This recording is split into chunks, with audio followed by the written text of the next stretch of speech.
Final notice. Could you face a ticket the very moment you get behind the wheel tomorrow under these updated USA highway regulations?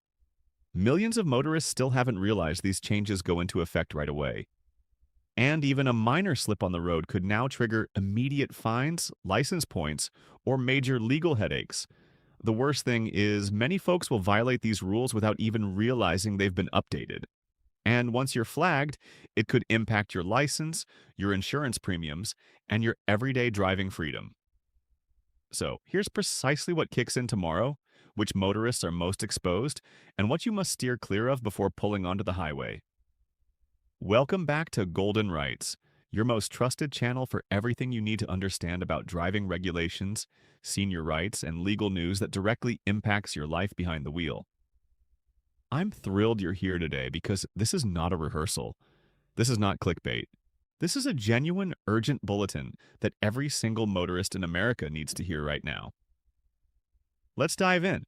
The first significant change that's catching motorists totally off guard involves speed limit enforcement within construction zones. Now, you might assume you already know the rules. Ease off, stay alert, all of that.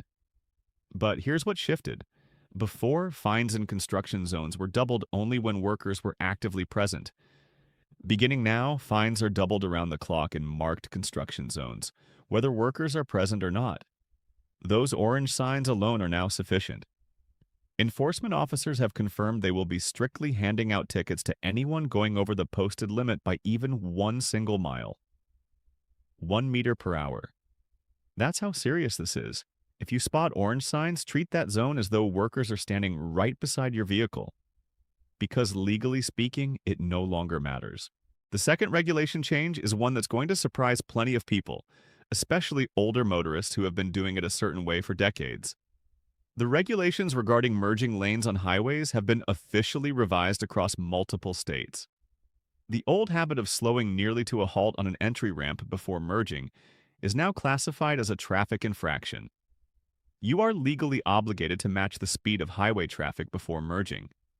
If you slow down and create a hazardous situation at the merge point, you can be ticketed, and in certain cases, you may be held responsible for any crash that happens behind you.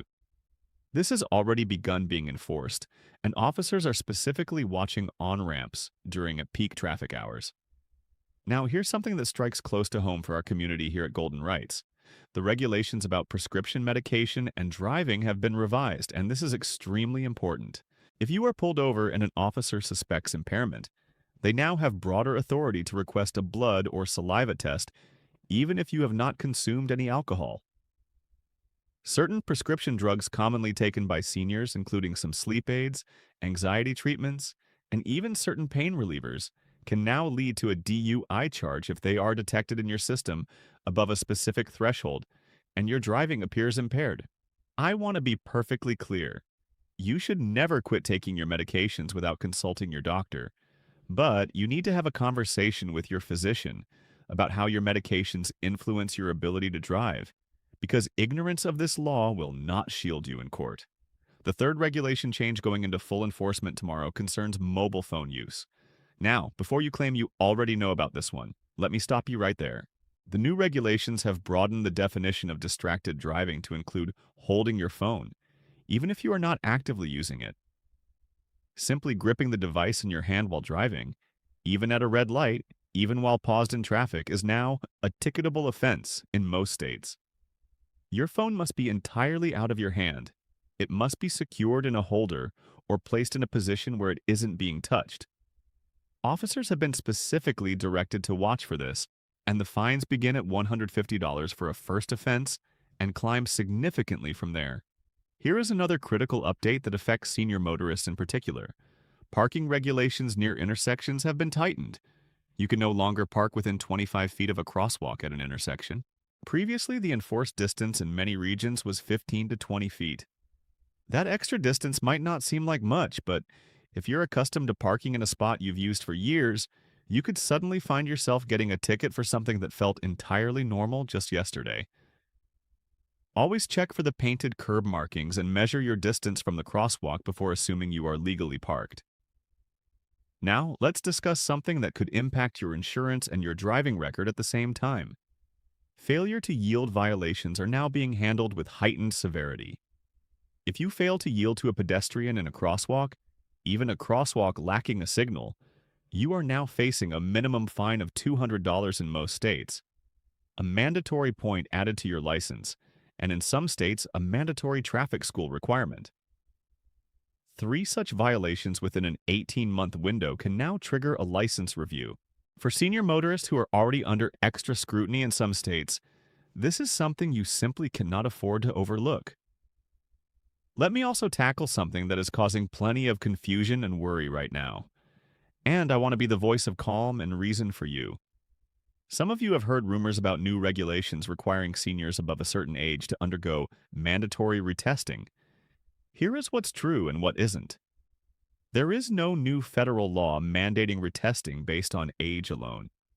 However, individual states do have the authority to require vision exams, written tests, or road tests during license renewal, and several states have lowered the age threshold at which more frequent renewals are required.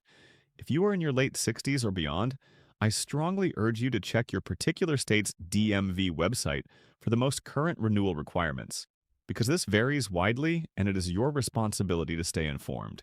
One final regulation change I want to make sure you know about before we wrap up today: following distance.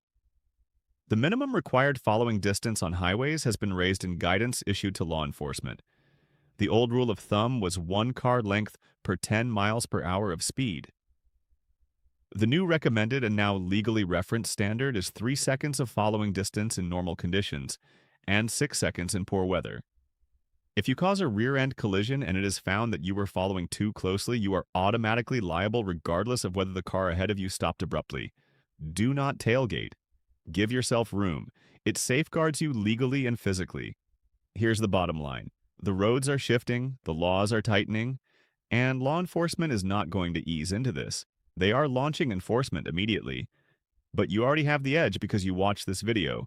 You are informed, you are ready, and you are going to drive wisely tomorrow and every day after that. If you found this video truly helpful, and I genuinely believe it could spare you from a fine you never saw coming, please do me one favor right now. Tap that subscribe button on Golden Rights and turn on notifications so you never miss another critical bulletin like this one. Share this video with every motorist you care about because this information is too vital to keep to yourself. Drop a comment below and tell me which of these regulation changes surprised you the most, because I read every single one of your comments and I want to hear from you. I'll catch you in the next video. Stay safe, stay legal, and keep driving with confidence. This is Golden Rights, and we've got your back on every road, every mile, every